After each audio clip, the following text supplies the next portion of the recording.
Hello, Lions fans, and welcome to episode 68 of Just Lying Around, Detroit Lions podcast, presented by the World of Football. I'm your host, Kyle Sutherland, and I am joined by my co-host and brother-in-law, Adam Snow. Adam, I know it might not be a fourth down play here, but other than that, how are you doing? Oh, not great. A lot of Bears fans coming up to me at work, rubbing their hands. A lot of overly excited Bears fans. And look, I said they would only win 7 games this year, and that was number 7. So kudos to them. They beat who's been in front of them. I still wouldn't give them much of a chance if they went further. But hey, what am I? I don't know the NFL this year. Nobody knows the NFL this year. It's been so crazy, topsy-turvy. The good teams are bad. The bad teams are good. I can't make heads or tails of half of it. So you know what? I'm gonna let the Bears and their fans enjoy. Hey, I'm done. I'm not trying to talk the Lions up. Just 1 week at a time, baby. And the sky isn't falling. That's all I got. We'll let them lead number one for the NFC North for 1 week. We'll take it right back here. But before that happens, on today's show, we're going to cover the Lions versus Eagles game and then look ahead at Week 12 game against the New York Giants. So let's jump into this disastrous, very upsetting game versus the Eagles here. We had Lions 9, Philadelphia Eagles 16. Lions we're sitting at 6-3, and Philadelphia were 7-2. So big game out there. A lot of people saying that this could be a preview for the playoff game, maybe NFC championship game we could be looking at. So yeah, what a slugfest. And not too impressed by the Lions. Besides the defense, we'll get into it. Defensive side really held their own, I felt like, throughout the game here. But the offensive side didn't do too well. And I don't know if Adam's got internet problems there. But we'll continue here with some stats real quick. We got Lions, Jared Goff, 14-37 for 255 yards, 1 touchdown and 1 interception. Jahmyr Gibbs, 12 carry for 39 yards, 5 receptions for 170 yards. And then Jameson Williams, 4 receptions, 88 yards, and 1 touchdown. And Adam, you all right over there? Okay. I have a feeling that somebody is laying down and disrupting the internet right above where the office is, but I think I'm back for now. So I think I caught up. I got the stats on the screen for you. Let's switch over to the Eagles side. We got Jalen Hurts, 14 of 28 for 135 yards through the air, 10 carries for 31 yards and 1 touchdown. A.J. Brown making a big fuss over his Twitch channel or whatever he was, saying if you got him on his fantasy league, might as well drop him. But this week he had 7 receptions for 49 yards, so still don't start him because he ain't going to get you much. And so let's jump into team stats real quick. Total yards. Lions had more yards for 317 and Eagles 272. Rushing yards, I thought it would be a lot closer, even more. But Lions only had 74, and the Eagles had 148 yards total. Yards per play, pretty big for the Lions, 5.3, and the Eagles 3.9. First downs, pretty much even. Eagles 16, Lions 13. And let's take a minute to discuss this next few items. Third down efficiency and fourth down efficiency for the Lions. Third down, 3 of 13, and fourth down, 0 of 5, while the Eagles, third down, 4 of 15, and fourth down, 0 of 1. So obviously you've watched the game last night. Let's jump into the third down. Goff Jeez. How should I say this? You start off by blaming Goff. No, I'm not gonna blame Golf right away. I'm gonna rip into him a little bit about his Jared Goof and his stupid gloves he's wearing for some reason. It was It's 44 degrees. cold. What? It was 44 I said degrees. it's He still didn't need no cold, man. stinking gloves. A lot of low passes. A lot of I don't know if him and the wide receivers weren't clicking that day, especially St. Brown and him weren't clicking at all. A lot of behind the back or a little ahead of the receivers. So I couldn't really connect with them. And I'll give it up for the Eagles front four. I guess they were practicing all week of how to kind of like take a couple steps in and then stop and just watch Golf move back and forth. And when he's about to throw, just put your hand up and bat it down. They ended up doing that 5 times versus Golf, which didn't help. And so, yeah, Golf was under pressure a lot, didn't help. And how about you throw this image up there on the 4th down efficiency? Dan Campbell, yeah, spinning 95. He thinks you might as well spin it again because you always want to get 100.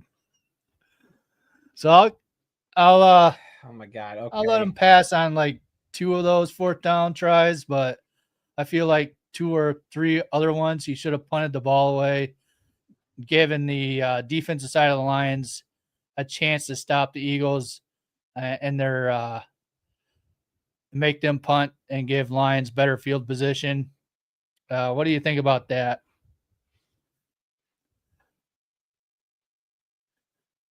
Adam? Nope. Still freezing. Well, hopefully, I've been having some internet issues. Clearly, I'm trying to get it figured out. So if I either drop out or whatever, just let me finish my sentence. I'll try to be brief, but I think that he definitely should have punted out a couple of them. But I don't hate some of the decisions because I kind of get where he's coming from. I don't know. We knew this was going to be the thing for the last couple of years. Dan was going to gamble. And when it wins, everybody's going to celebrate. But the moment it doesn't, we're all going to be like, everybody like does a 180 and loses their minds. And it's absolutely ridiculous. Guys, live by the sword, die by the sword. I'm not even going to, I'm not even going to be too mad. I think there were a couple situations where it would have been like, Dan, dude, yes, punt right here. Kick the field goal right here. But I don't know. I appreciate the fact that he's as authentic as he is and that he believes in this team. And I think that's something that I like. It's just, it wasn't everybody's A game. Amon-Ra uncharacteristically dropping passes like he's never played a game in the NFL before. I was shocked. I've never seen Amon-Ra drop that many passes. There was a couple, Goff let get away, but the offensive line was not giving Goff much help last night. I do think that once they kind of started opening it up, throwing to Gibbs, they had some stuff that was working, and if they could have just stuck with that, or moved around to that game plan when it started firing on all cylinders, I think this would have been a different game because the defense played lights out for the most part. I think the Lions got definitely a call that went their way and one that didn't go their way with the refs. So I don't know. Yeah, like Roy says in the chat, Dan's gutsy to a fault. And I think his upside is higher than the downside of him going for some of these gambles. Because when this team is firing and they do those gambles, it's take out the dagger and it's time to put it in that other team. So I don't know. I'm not as upset about it. I do think he could have gone and punted in a situation or two when his defense was playing very good. I would have trusted that defense that night. And you gotta feel it out that night. And I felt like he didn't. I felt like he wanted it to be on the offense when it was clearly on the defense last night. Yeah. So yeah, I mean, let's just jump into overall thoughts of the game here. So yeah, Dan Campbell came out and told Jay Glazer, one of the NFL reporters, that he will continue to call plays for the rest of the year. So last time he's called the plays were 2 or 3 years ago. He kind of took over and And it was started just his first season. yeah, and a little bit into the second season with him, and then he had Ben Johnson take over. So he's gonna have a little rough patch here or there until he gets a hang of it again. But we already talked about the fourth downs. I just felt like he should have punted maybe 2 or 3 times there, flip the Maybe, but field. like I said, I agree, but I think you see where he's coming from though. It's you get it though, and it's a different ball game. And the fact that they went 0 for 5, what they say that this only happened twice in the NFL that a team's gone 0 for 5 on fourth down conversions in a game, and both times in NFL history it's been the Lions. Well, What yeah, a because wild teams stat. never really went for it on fourth down ever until Dan Campbell showed up from the Lions and said, "We got 4 Whatever. downs. We're I getting think the to the first clip the down." Lions do. Yeah, well, so defensive side, yeah, looks solid overall. They had 1 sack, caused 7 punts, and 4 for 15, third down. And good news, we can stop the tush push, whether it be a flag or straight up stopping Jalen Hurts. If there's anything to take away from that, how awesome was that we actually stopped it? Like, outside of that one penalty, which I don't know, that might have been a bogus penalty. I'll give you that. I definitely was like, wait a second, how was that a penalty if our guy was there? I don't know, make it make sense. These referees got me all sort of confungled this, nowadays. So, but I think also the fact that also Dan Campbell is like the one coach on the Eagles schedule this year that voted to keep the tush push, and Dan Campbell was the one that stopped. Dan had to feel a little good about that. Like, oh, I got you, mother trucker. Like, But I mean, I don't know. This for being such a low scoring game and for it not going a Lions way, I still think it was a solid game. Great defensive game. Yeah. And which is crazy because we saw some of those other games where they're low scoring like this, and we're like, oh, what a boring, terrible game between terrible teams. This was a great game between two teams that were having a chess match, and the Eagles, yeah, like Dad said, both defenses played tough. The Eagles offense did just enough to win, but it was a chess match where, yeah, the Eagles got a little bit more out of it. If the Lions would have just capitalized a couple times, different ball game. But I think we could see the Eagles again down the road. Yeah, and I want to point out something. Kelvin Shepard, defensive coordinator, first time this year. He's doing an excellent job. There is talks out there of maybe him being a head coach for LSU. I mean, that's just talks. Yeah. But if I were the Lions, I'd do everything in my power to keep him at least for a couple more years. I don't know if he's ready to be a head coach yet, but I'd give him a raise, whatever I can do to keep him on this Lions staff as long as possible, because he's only going to get better. And I think with him coaching the defense more centered around the front seven versus Aaron Glenn, more focused on the safety and cornerback position, I think it's going to be a good thing overall, especially getting later into the December, January, February schedule. And that defense just keeps on getting better and better and better, helping out the Lions, stopping the offense for the other team and kind of carrying the team, I would say. I'll point out in the chat here, I see this. B. Lewis says Gibbs was the only player on the Lions that did something. That is not true, B. Lewis, because Jameson Williams did something, and then he cost us an extra point. Outside of that, which is also I got a problem with real quick, the fact that you can't hug a goalpost anymore without it being a penalty. What's happening? Yeah. Stupid rule. Let's jump into that real quick. Jameson Williams, this is the second time. I think last year he dunked on the goalpost. Bear hugged it this time. Yeah. Everyone in the NFL knows you cannot screw around with the goalpost or they're going to flag you. Jameson Williams knows better. And they asked Dan Campbell after the game what he said to him. He said, "Great touchdown. Don't do that again." Because if that would have cost the Lions a game with that 1 point, the city of Detroit would have been flipping out or the Yeah. Detroit Lions fans would have been flipping out. Lions had a few problems last night, but that field goal wasn't one of them. At that point in the game, If it was a little though. concerning. If it was, but look, I think it is a dumb rule, but JMO got to be smarter than that. So, yeah. I just want to throw that out there. I didn't want that to get lost. So we already talked about Goff getting pressured all night. Let's talk about Isaac Tisslaw. This is a good point. Been here a lot lately.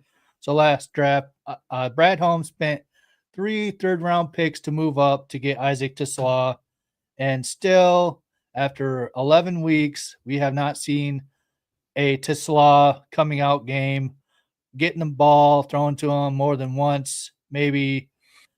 And you look at the Eagles; they sent 1 third-round pick to the Dolphins to pick up Jalen Phillips, their defensive end. You might have saw him last night against Penei Sewell, kind of beating him a couple times.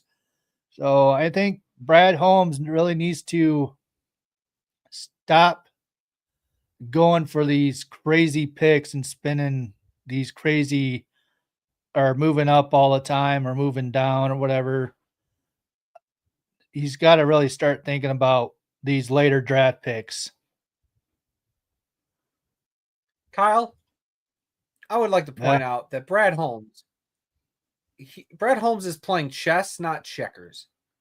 Okay. Well, this wild notion that Tesla's we're 11 weeks in and Tesla hasn't produced. Oh my God, the sky is falling. Let's just stop right there, please.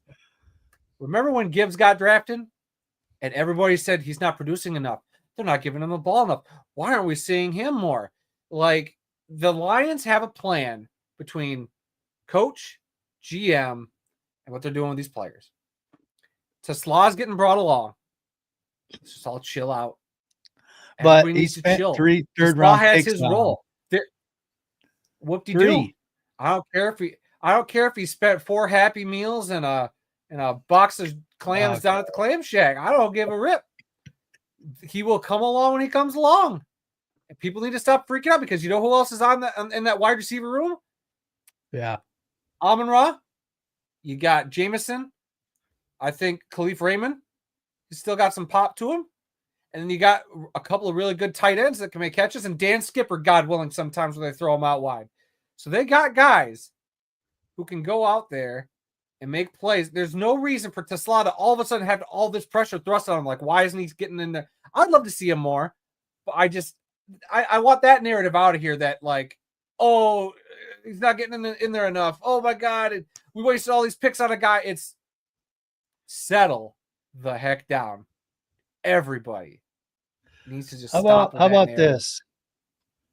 So obviously they knew Frank Radnall was probably going to retire this year. That might have a little inkling. Instead of wasting 3 third-round picks, maybe draft a more offensive lineman. I'm not saying it's Tesla's fault, but I think Brad Holmes kind of is hurting Goff right now, not shoring up that offensive line like he should have been, because Goff is not a mobile quarterback. He's a statue quarterback, and he has to have time to throw. Yes, he does. They got a great, I think, Tate Ratledge, great pick. Yeah, I think we got some solid linemen. They haven't played up to where their potential is, and I think that that's been a problem. But I think drafting more guys that need the same amount of development doesn't help you in this situation. That's just another body that goes out there and didn't have as much time as these other guys to gel. And who knows, when Tesla was picked, was there a lineman at that point in the draft that was worth that? Or were all the guys that Brad Holmes wanted for that position gone? That's what I'm like. I just don't understand. Like, it's always this hindsight with Lions fans, and it irks me. Like, hey, instead of Tesla, we should have got another lineman, right, guys? Like, that's what we need now.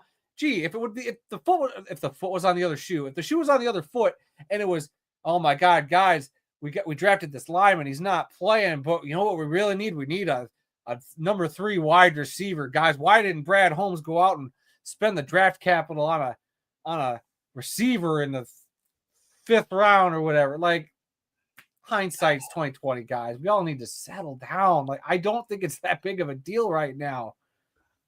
Good. All right. We'll see when they get in the playoffs. God, it's just the utter ridiculousness after a Lions loss is astounding to me. Guys, 4 years ago, we were laughing stock of the league. Now that we are, I'll say it, okay, maybe not premier, but we are a top 7-8 team in the league now.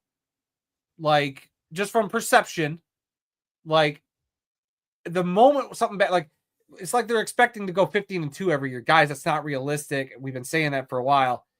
Just, they could go 11-6, Kyle, and make it to the Super Bowl still. I understand that. But once you get in the playoffs, you're going to be facing these Eagle-type defense who's going to chew the offensive lineman up for breakfast and pressure golf all game, and it's going to look like the Washington game last year. Like, it's just going to – they need to shore up that offensive line. They better do it after the season going into the next season, or it's just going to be a disaster. I would take Detroit again in a rematch in the playoffs. Okay.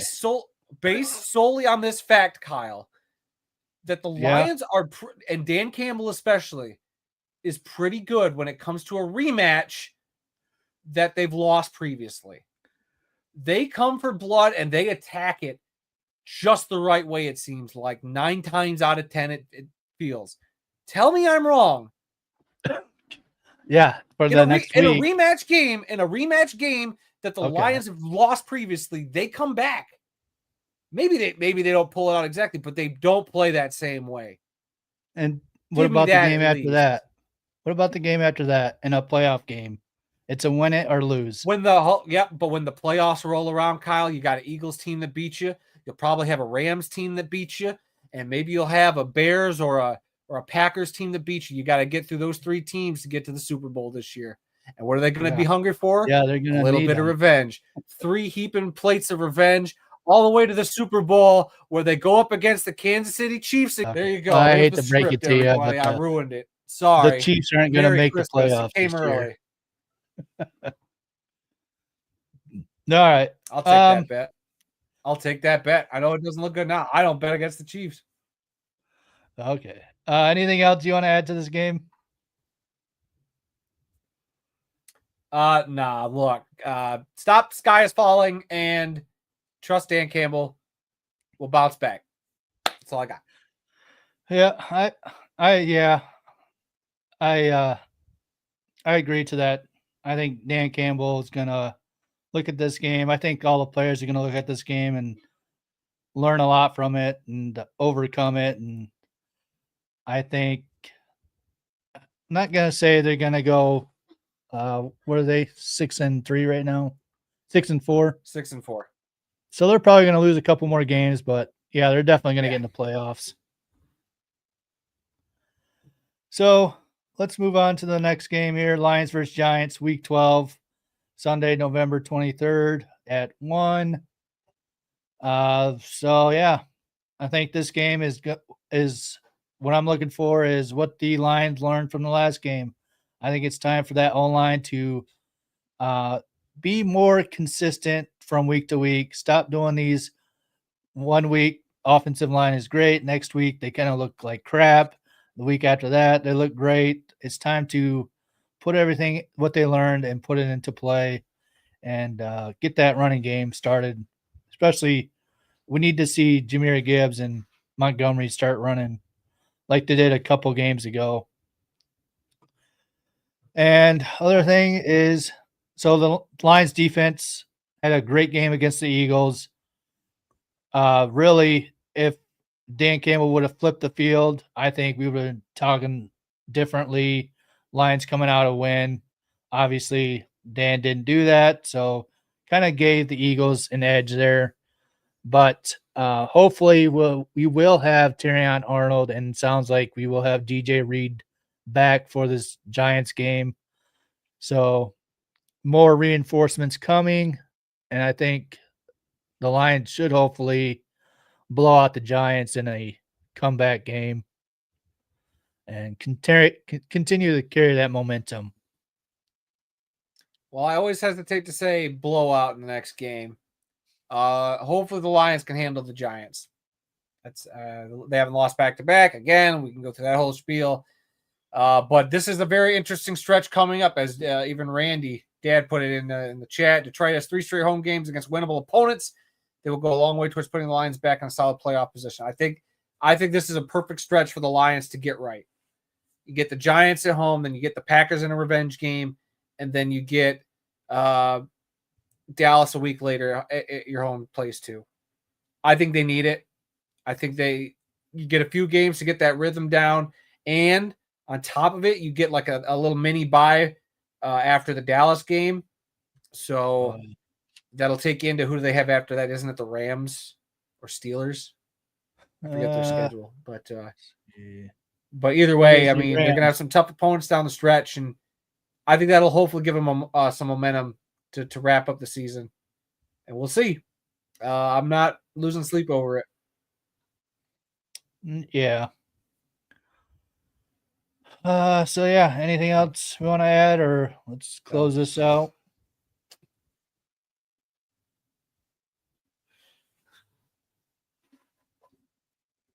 Adam. Okay. Yep. Yeah.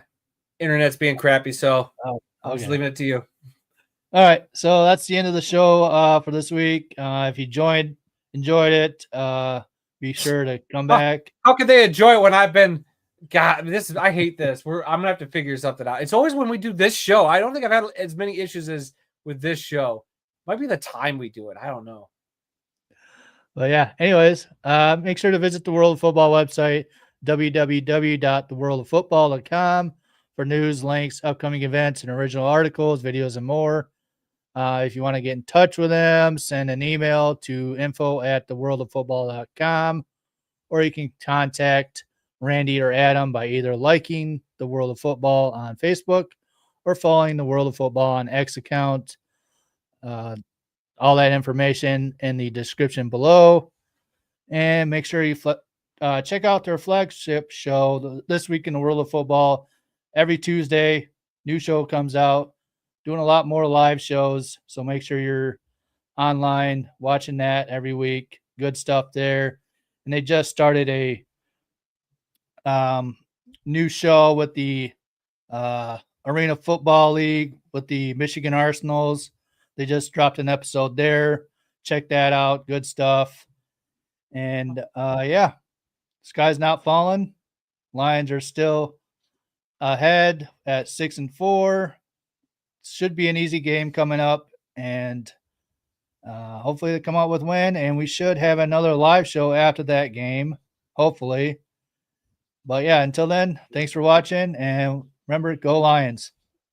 Go Lions.